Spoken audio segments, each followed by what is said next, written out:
साथियों नमस्कार। मैं पवन कश्यप। साथियों जैसा कि अभी ये 1 तारीख से जगह जगह चक्का जाम, ट्रक ड्राइवरों की हड़ताल, बस ड्राइवरों की हड़ताल चल रही है, तो इसी संबंध में मुझे अपने कुछ विचार रखने हैं, अपना कुछ दर्द बयां करना है। साथियों मोदी सरकार ये काले कानून लेकर आई है।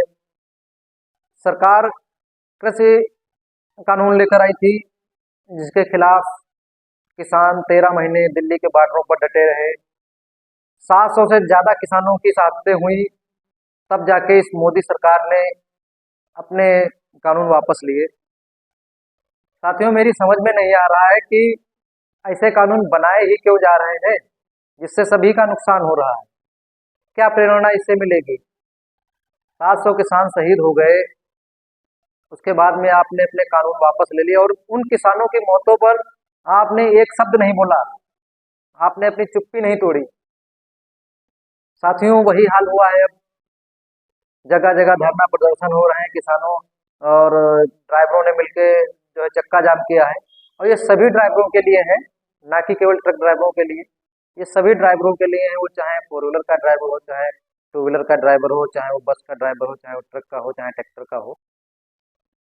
साथियों भाजपा सरकार ने कानून बना दिए, थोप रही है जबरदस्ती।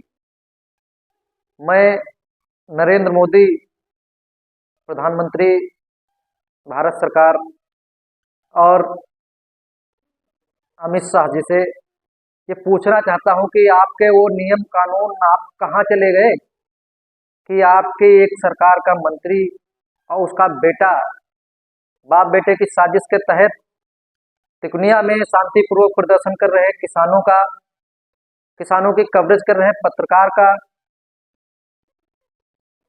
दिन दहाड़े वध कर दिया जाता है, गाड़ी से अपनी उनको कीड़ों मकोड़ों की तरह कुचल दिया जाता है। और उसके बाद भी ये तानाशाह मंत्री और उसका बेटा आज बाहर घूम रहे हैं। मंत्री जो कि 120 बी का मुजरिम था, लेकिन सरकार में रहते हुए वो बरी कर दिया गया, उसने अपनी सत्ता और पैसे का इस्तेमाल किया। क्या आपके सरकार के ऊपर कान के ऊपर जू नहीं रेंगती है? क्यों नहीं आप उसको बर्खास्त कर पाए? क्यों नहीं आप जो है मंत्री के बेटे को सजा दिलवा पा रहे हैं? वैसे तो आप बहुत जल्दी फास्ट ट्रैक में आपके मुकदमे जाते हैं, इसमें क्या है? इसमें तो हम लोग भुगत रहे हैं, 2 साल हो गया मंत्री बेटा बाहर घूम रहा है, तब आपके कानून कहाँ थे? अब आप क्या चाह रहे हो? ये ड्राइवर इतनी जगह जगह जाम लगाए हैं, ये बेचारे अपना घर परिवार छोड़ के पड़े हुए हैं। क्या आप चाह रहे हैं फिर से वही दिल्ली वाला जो है मामला आप देखना चाह रहे हैं? इसलिए भारत सरकार से मेरी विनती है कि पहले ही सचेत हो जाएं और वो 700 किसानों की जो शहादतें हुई वो मौका दोबारा ना आने दें। जैसा कि आपको पता है, एक ड्राइवर जिसकी कोई खास सैलरी नहीं है, 5,000, 7,000, 8,000, 10,000, बहुत हद है 15,000, ऐसे में आप उसको 10 साल की सजा दे रहे हैं, 10 साल की जेल दे रहे हैं और 5 से 7 लाख रुपए का जुर्माना दे रहे हैं। अरे मोदी जी, आप ये बताइए कि अगर उस ड्राइवर के पास 5 से 7 लाख रुपए होते तो वो अपना खुद का बिजनेस कर रहा होता, अपनी जान हथेली पर लेकर पूरी पूरी रात गाड़ी नहीं चलाता। साथ ही साथ मेरा आपसे ये भी सवाल है कि ऐसा कौन सा ड्राइवर होगा जो अपनी गाड़ी से जानबूझकर किसी जानवर को भी मारना चाहता होगा? इंसान तो बहुत बड़ी बात है, कोई भी ऐसा ड्राइवर नहीं है। बल्कि मैंने देखे हैं हर ड्राइवर की सोच रहती है कि हमसे गाड़ी सुरक्षित चले, कोई कीड़े मकोड़े तक हमसे ना मरे, उसकी पूरी कोशिश रहती है। ये जांच के विषय होते हैं कि कहीं पर एक्सीडेंट हुआ, दुर्घटना में किसी की मौत हो रही है, किसी की मृत्यु हो रही है, जांच का विषय इसमें किसकी गलती है। जिसकी गलती पाई जाए उसको गलती अनुसार सजा मिले, ना कि ये आपने जो थोप दिए कानून कि 10 साल की सजा और 5 से 7 लाख रुपए जुर्माना। क्या आपने किस ड्राइवरों की सुरक्षा के लिए कोई कानून बनाए हैं? आपका कहना है कि ड्राइवर कोई मौके से ना भागे, ड्राइवर मौके से ना भागे तो ये पब्लिक जो आक्रोशित होती है तो ड्राइवर को पीट पीट के मार डालेगी। कोई अपनी मर्जी से एक्सीडेंट नहीं करता है। दूसरी बात यह है कि ड्राइवरों की सुरक्षा के लिए आपने कोई कानून बनाए हैं क्या? एक्सीडेंट में क्या ड्राइवरों की मौत नहीं होती है? क्या उनको अपनी जान नहीं गंवानी पड़ती है?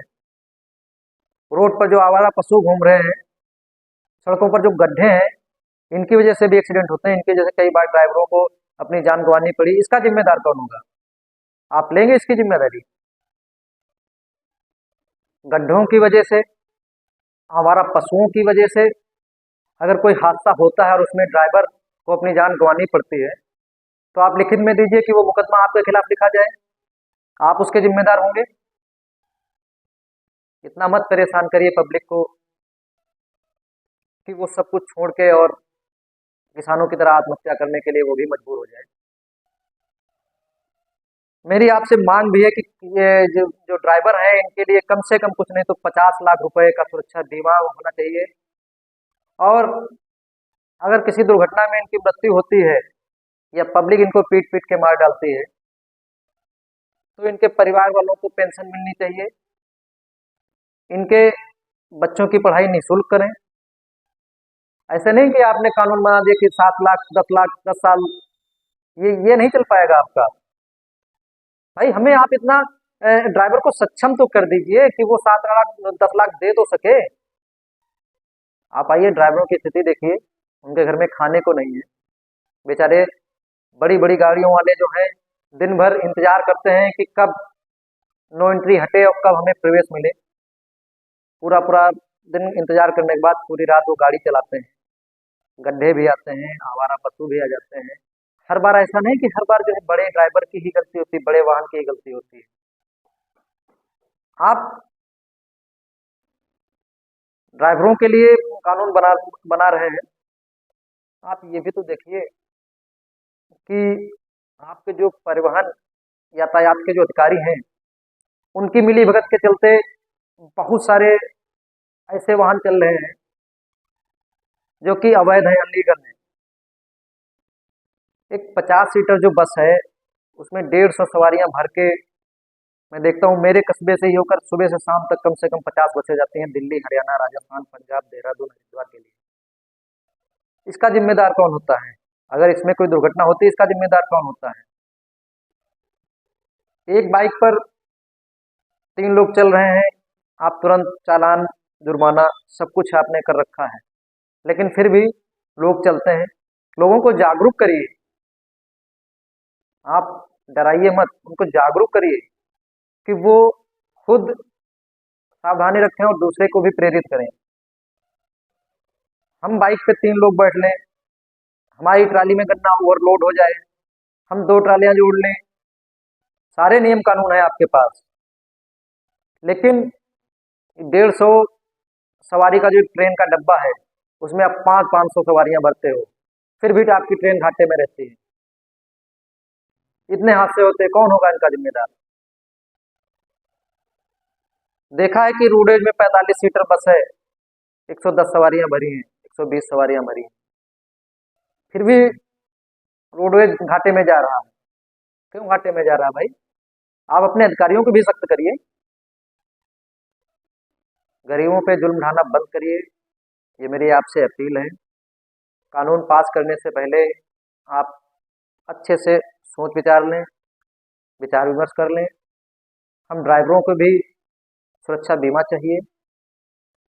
हमारे लिए टोल प्लाजा पर जहां हमें रात में एंट्री मिलती है और दिन में रोका जाता है, वहां हमारे लिए भी रुकने और रहने की व्यवस्था करवाई जाए। और ये तानाशाही मत चलाइए, क्योंकि अच्छे अच्छे राजा महाराजाओं का गुरूर नहीं चला है। आप जनता के सेवक हैं, आपको जनता ने चुना है, जनता ने आपको विश्वास से जिताया है, जनता के विश्वास से आप सत्ता में आए हो, इसलिए जनता का विश्वास मत तोड़िए और जनता के प्रिय बन के रहिए। बहुत बहुत धन्यवाद।